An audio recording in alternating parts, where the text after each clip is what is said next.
Institute on Community Integration and Research and Training Center on HCBS Outcome Measurement. We will be hosting this webinar today to tell you a little bit about the work that we have been doing through our Research and Training Center.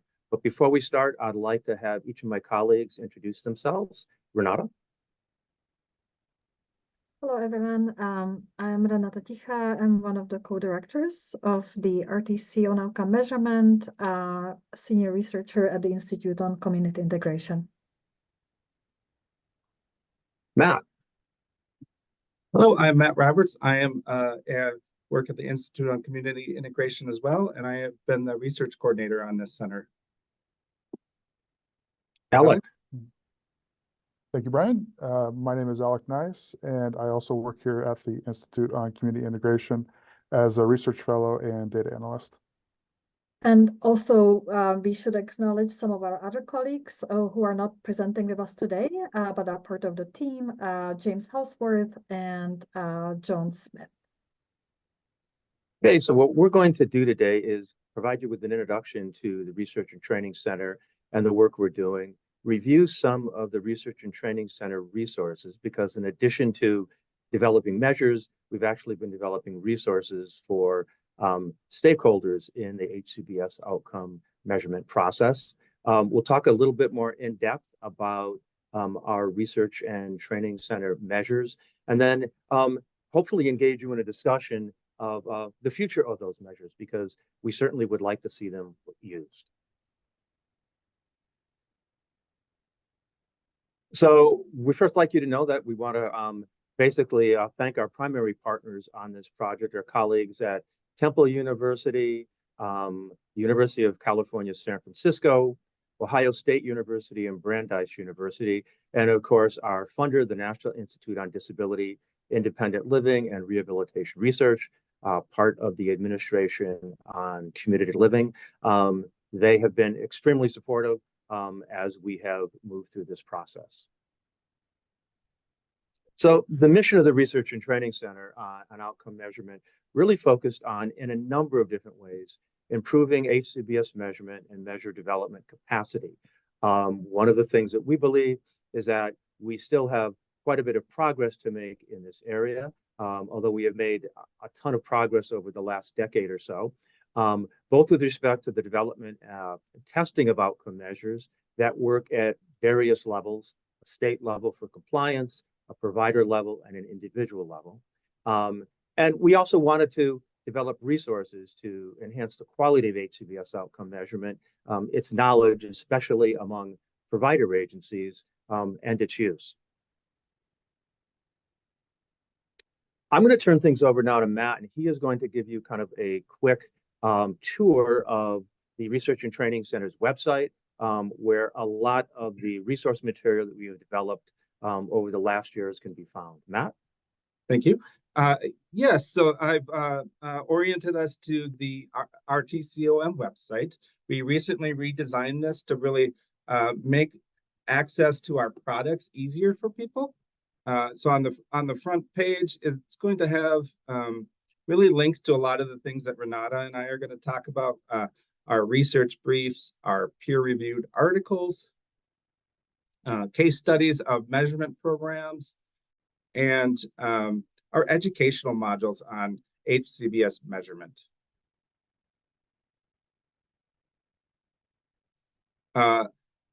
You can also find additional information about the phases of our center and the work that we conducted at each of the measure development phases we went through.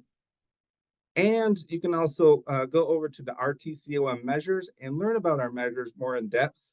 And in the future, this is also going to be a launching page for our efforts to disseminate and share the measures with people. And in a few minutes, I will come back to this and give a quick overview of our instrument and state assessment tools databases. I'm going to go ahead and go back to the slideshow here quick.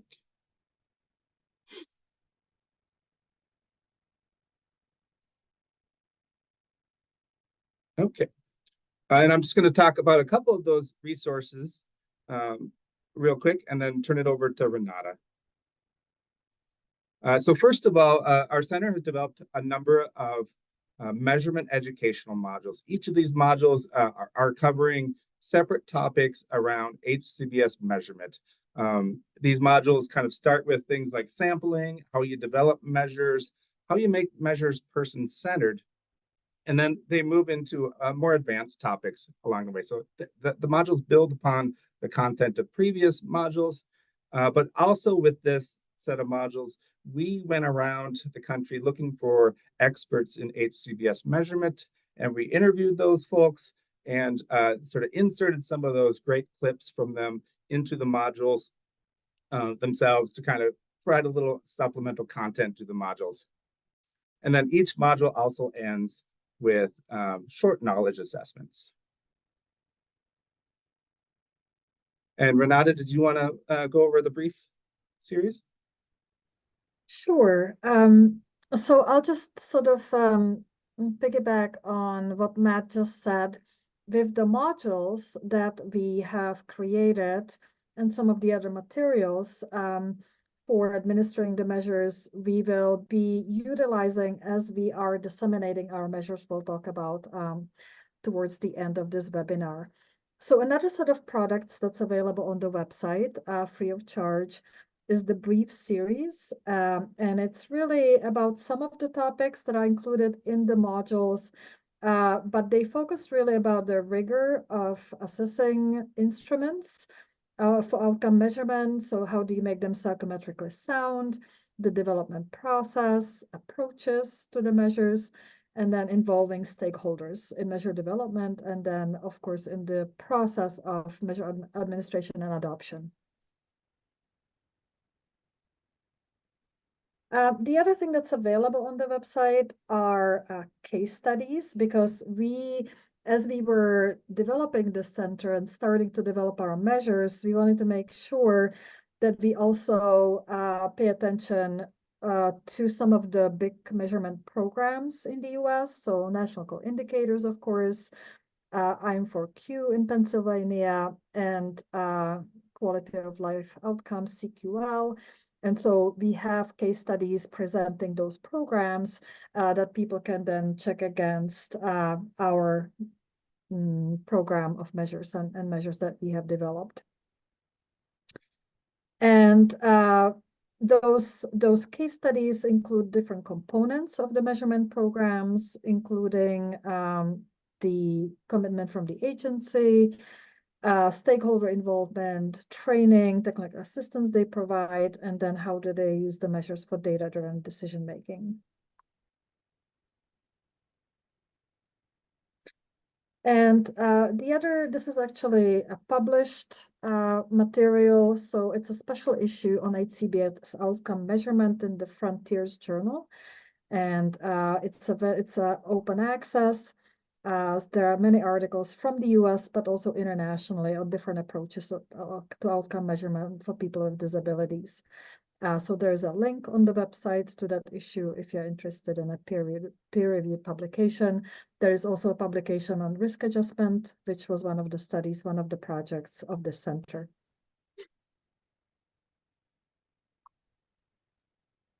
Back to Matt. Okay, I'm going to just give a brief overview of the two databases, and then I will go back onto the website and just a real brief demonstration of how those databases work and how the filtering works. So the first database was a several years long effort of our center to code instruments that are being used in HCBS along the National Quality Forum's outcome measurement framework. And there's within this database, there's multiple ways you can filter out instruments and learn about some of those instruments, assessments, measures, lots of different words for the same thing that are being used within HCBS programs. And then the second area of our website is really focusing on what states are using for both quality and outcome measurement, and what tools are using to determine eligibility and service needs of clients, HCBS recipients. I'm going to go ahead and give a quick demonstration of both of those databases.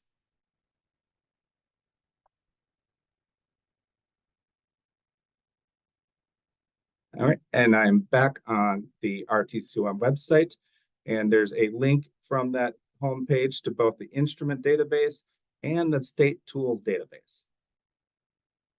On the instrument database, we have just a brief overview of how we developed it, and the various domains and subdomains of the NQF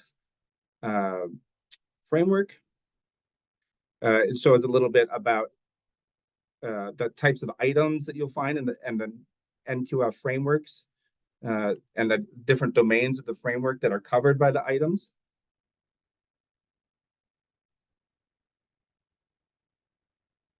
And just looking at numbers and such as that.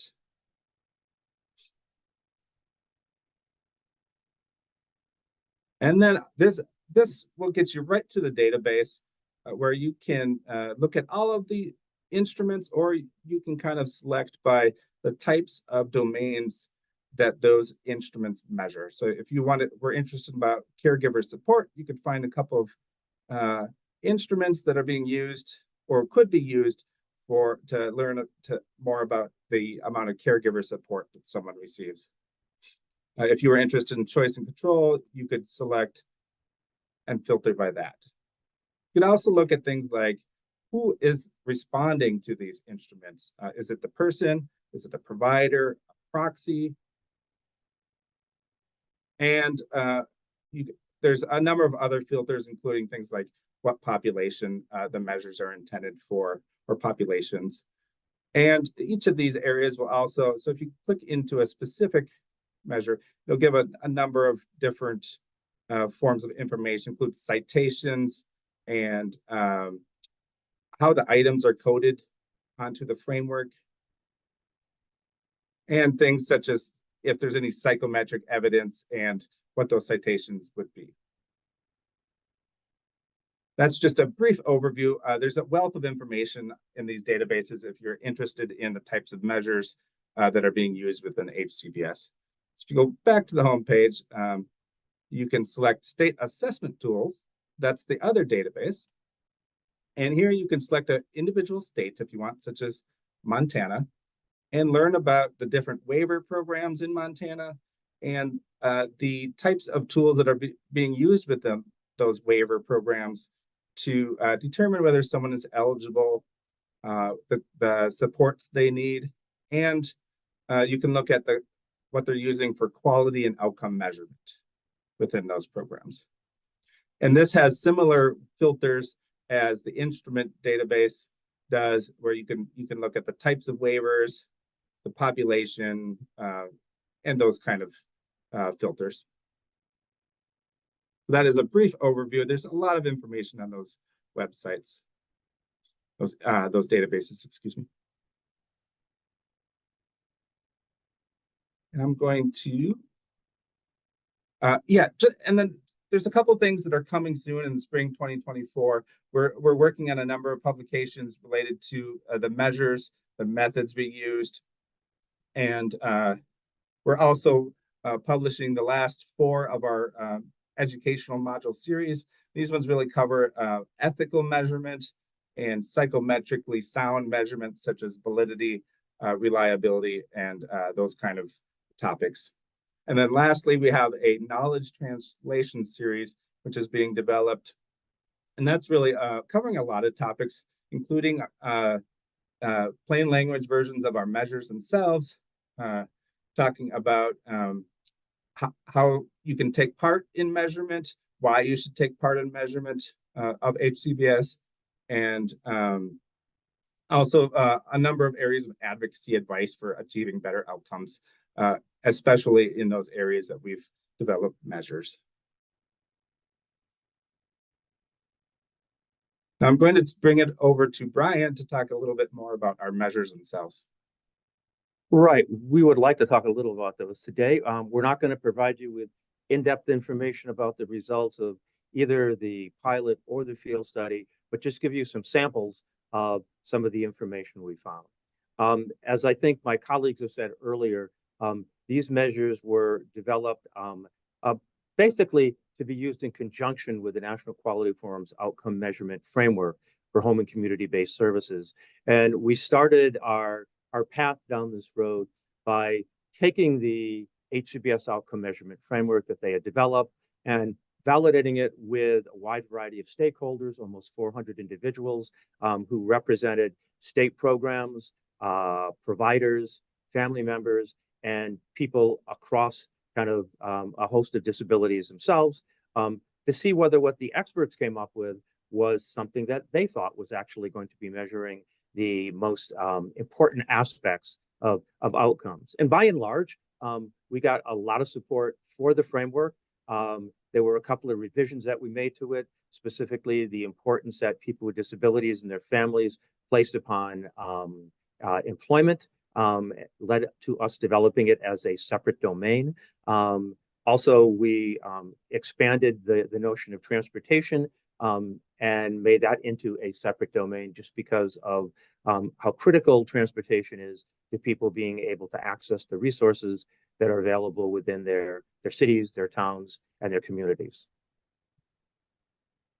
So what we did is develop measures in a number of different areas, and these areas were selected based upon the input of stakeholders, primarily people with disabilities and their family members, about areas that they thought there needed to be either better assessment of outcomes or more assessment of outcomes, more options at different levels. The first area that we developed measures in was community inclusion, and we've developed a specific measure of meaningful community activity and one of social connectedness. Second area, which I told you earlier that stakeholders thought was extremely important, was employment. And we found that there were two distinct groups of people who we needed to measure outcomes of: those people who are currently employed and those people who are seeking employment. And that measure takes a look at not just the extent to which people are employed and what their salaries are and whether they have benefits, but also more qualitative aspects of employment, the extent to which, for example, an individual sees their employment as creating personal growth, the opportunities they have for advancement. A third area, which I talked about earlier, and I'm not going to go into depth with, is transportation. The focus there really is, do people have access to cost-effective transportation that's safe and allows them the dignity to go where they want when they need to go there. We have a measure that we developed that focused on human and legal rights, specifically freedom from abuse and neglect, that is broken down into three different sub-measures: the experience of abuse and neglect on the part of people with disabilities, their knowledge of and how to report abuse and neglect, and finally, the feelings of safety that they have where they currently live. There were three other areas in which we developed measures.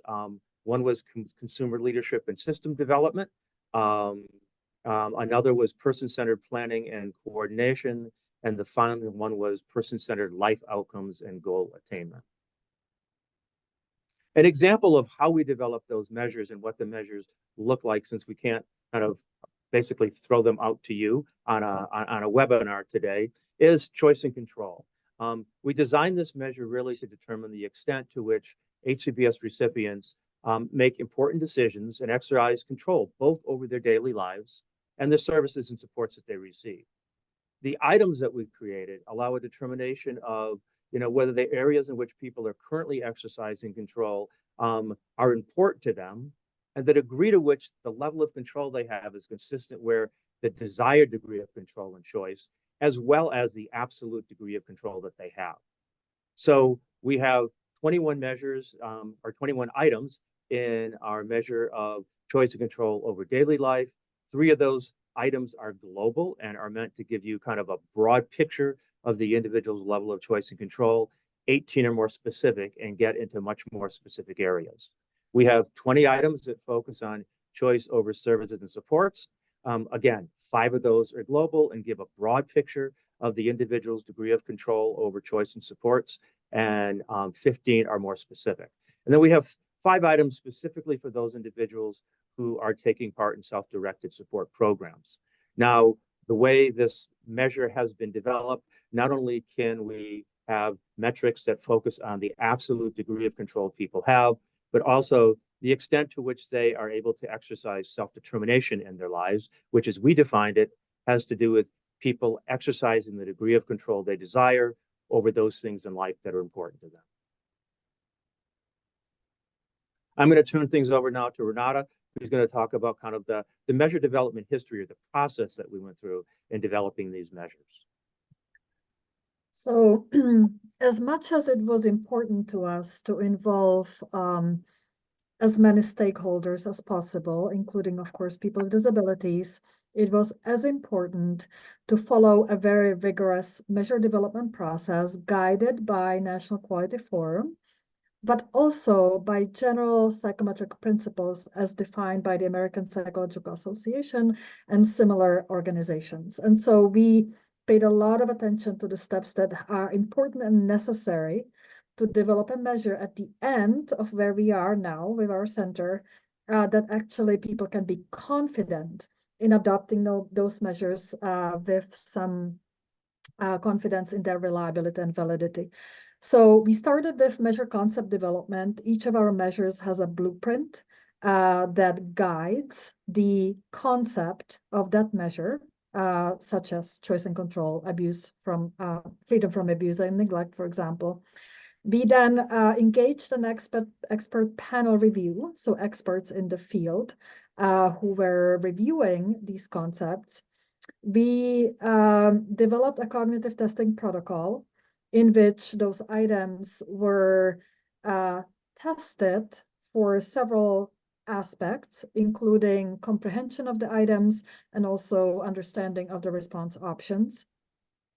Pilot testing in 2 states, and then a full-scale field study and dissemination.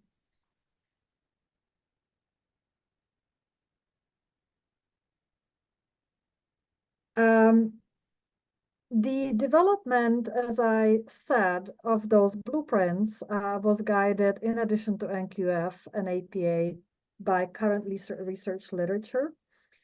We developed a sort of guiding questions for those measures. And one of our challenges and opportunities was that we had to develop measures across people with 5 different types of disabilities. And so you can see on the slide, in addition to kind of what we are known for at the Institute on Community Integration, which is intellectual and developmental disabilities, we targeted age-related disabilities, mental health, physical and traumatic brain injury, as well as, I mentioned aging. Brian already talked about the 2-tiered structure of the measures, and I showed a diagram of the iterative process. Just a little bit of details. So for cognitive testing, we had 27 people with disabilities across disability groups to test those measures for comprehension, as well as judgment, retrieval, response options. And then our pilot was a necessary next step where we engaged over 100 participants from 2 states, Minnesota and Pennsylvania. And you can see this was sort of at the end of the pandemic, or towards the middle of the pandemic. And so we were testing, we were able to do 85 participants before in person, and then we switched to video conferencing. So we had 2 modes. And we will not talk about the comparisons of the modes today, but that's something we are looking at as well. We also included 2 different response options with and without visuals. Of course, that innovator agreement and test readers agreement for reliability purposes.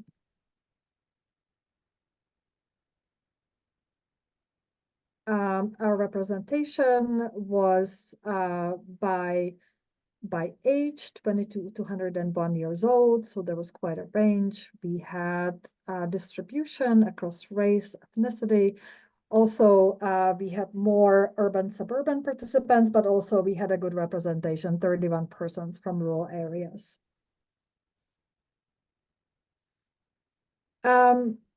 we ran, even on a sample of 107, we ran rigorous analyses to look at psychometric properties. And you can see that we did descriptive analyses, inferential for group comparisons. Now, this was between the disability types, reliability, 3 different types, and then missing data analysis.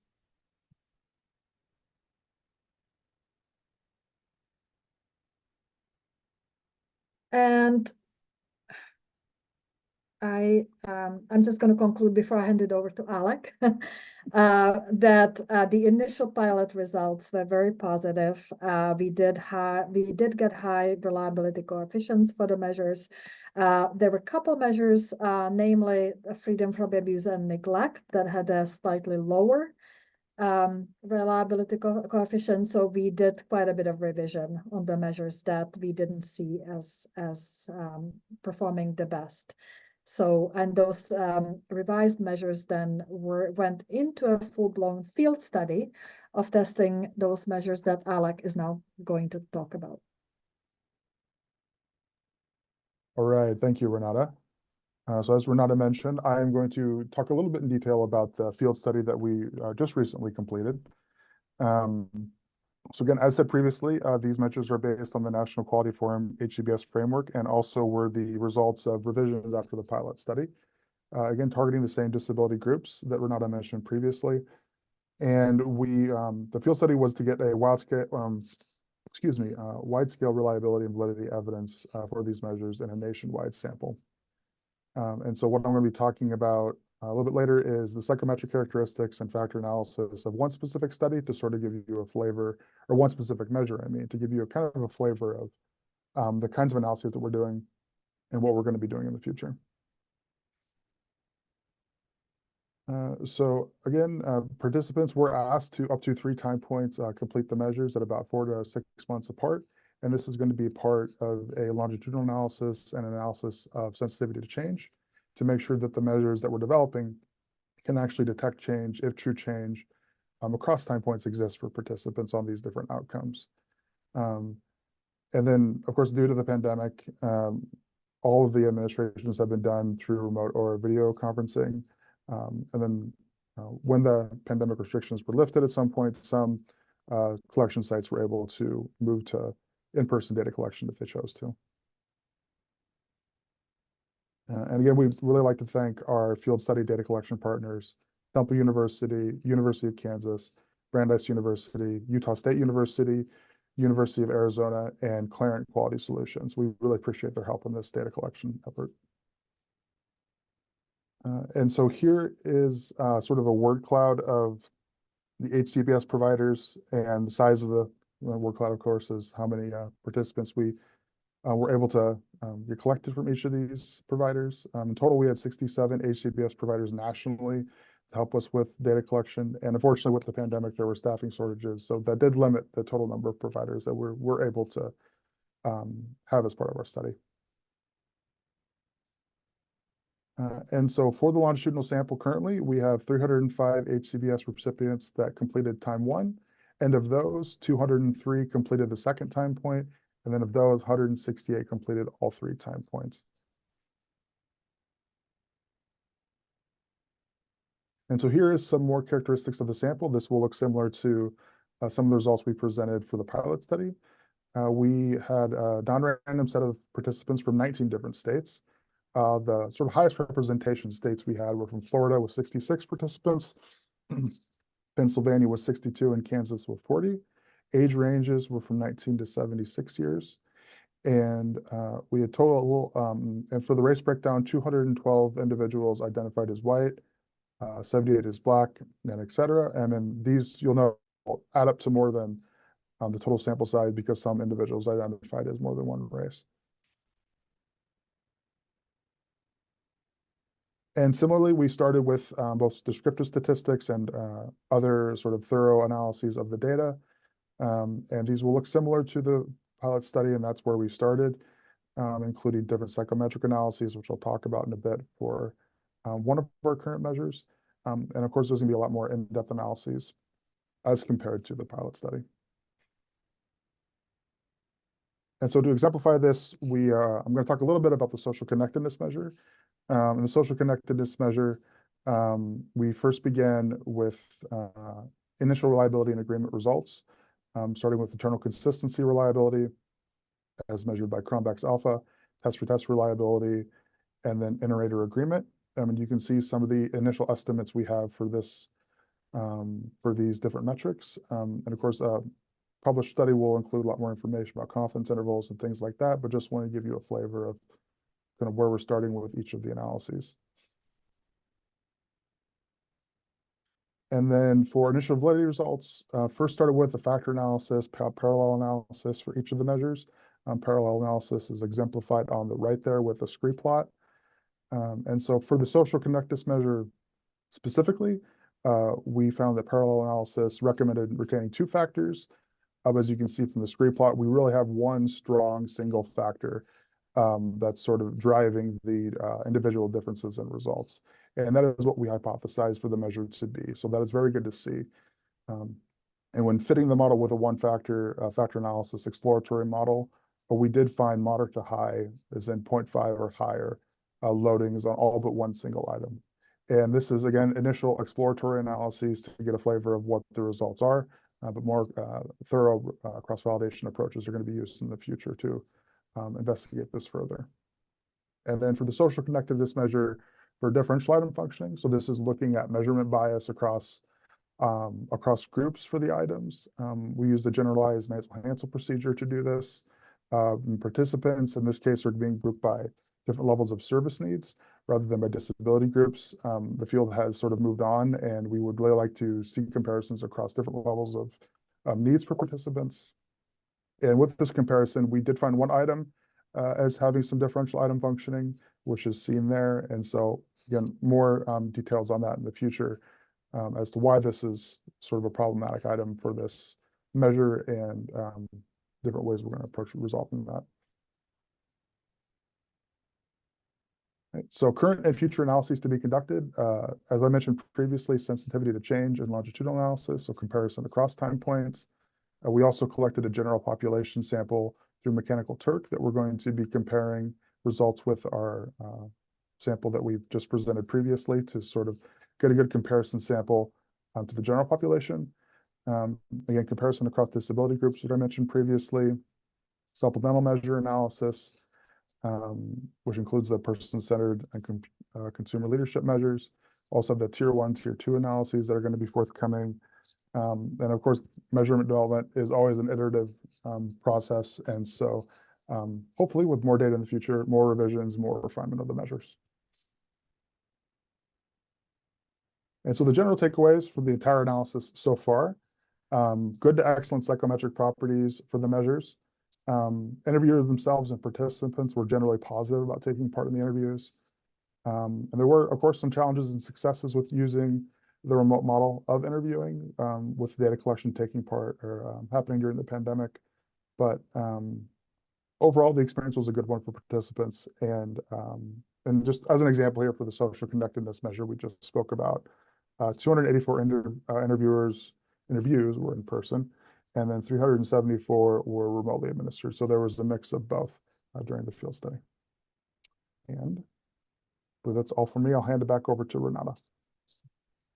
Yes, thank you, Alec. So as you can see, and some of you probably have followed our work for some time, this work represents about over 7 years of work.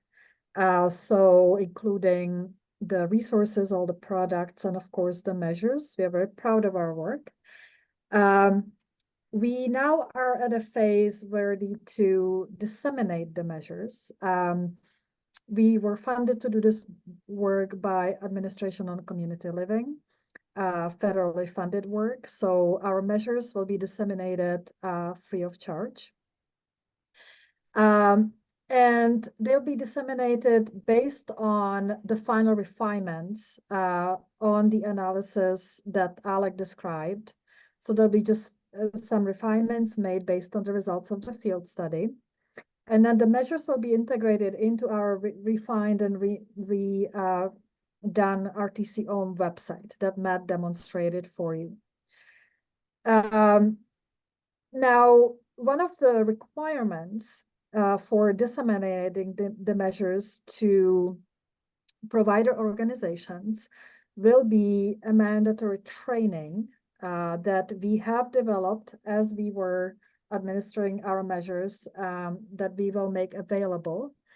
And then there will be some kind of an acknowledgement at the end of the training that the providers will receive so that they can kind of show for the education they have gotten around those measures to make sure that they are administered in the way that we intended them to be administered, the way we developed them for the right purpose.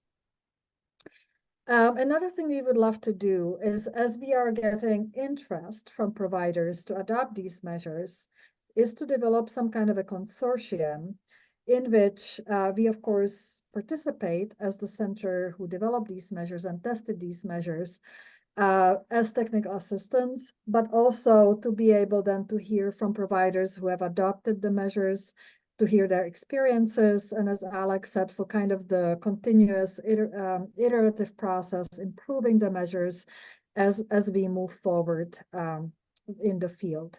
So as after the webinar is over, and of course we'll answer some questions, we would love to hear from you if you are considering of adapting the measures.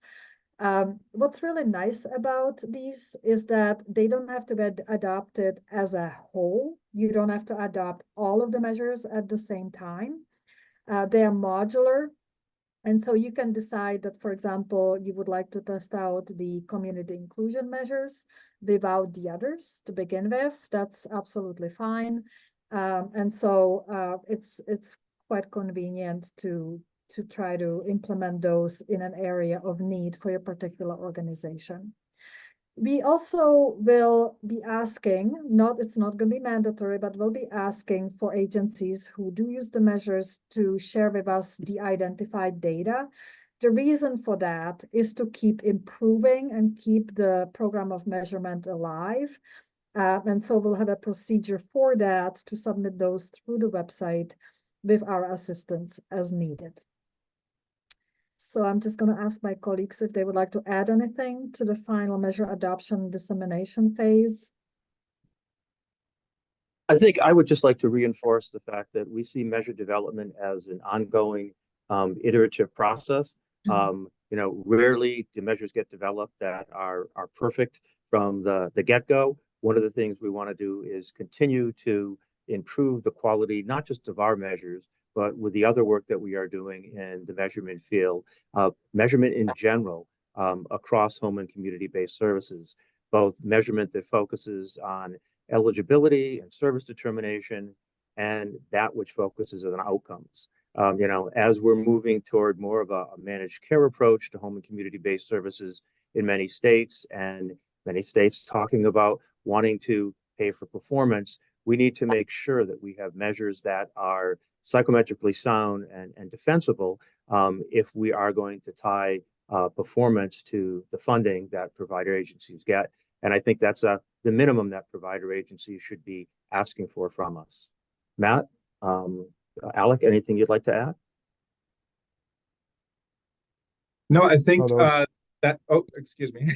Yeah, I think you both said it great. Yeah. I agree. Thank you. Yeah, and just maybe one more point that we didn't get into today, but we do have a version for proxy respondents. So for example, if there's an individual with a significant communication need, regardless of their type of disability, we have versions developed for parents, guardians, others who would be responding on or with the individual with a disability. So with that, I think we can open it up for question, of course, and for discussion. And we are, of course, interested in how do you see the RTCOM outcome measures fitting into the HCBS measurement system and into the work that you do for those of you who are on the webinar. So feel free to either raise your hand or speak up, type into chat. whichever way we would like to do this. And perhaps, Matt, we can stop sharing the screen.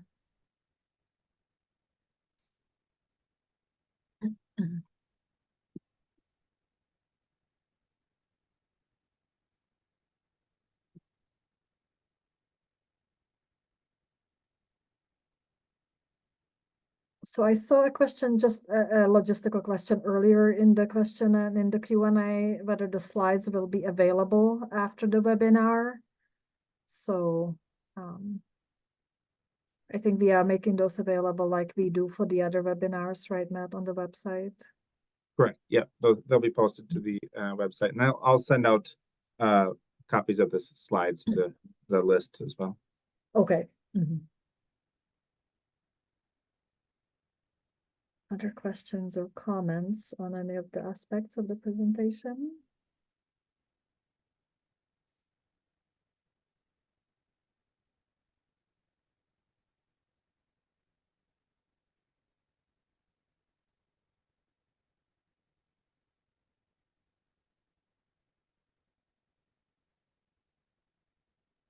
And I know it was a lot of information, a lot to think about. So if any questions come up later on, of course, Matt is as the center coordinator, or any of us would be able to respond to those by email as well.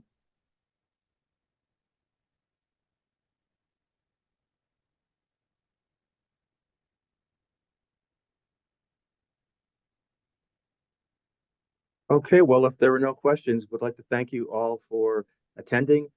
We hope to, in the next few months, have another one or two of these where we can get more into the psychometrics and share those with you, because we know that while not everybody is interested in that, we are, and we do believe that there are a number of people out there who are like us, who really want to make sure that these measures are psychometrically sound.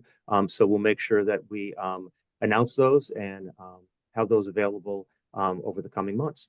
Thank you for coming today, and we appreciate your presence. Oh, there's something in the okay, yep. Thank you very much. Have a great day, everyone. Thank you, everyone. Thank you.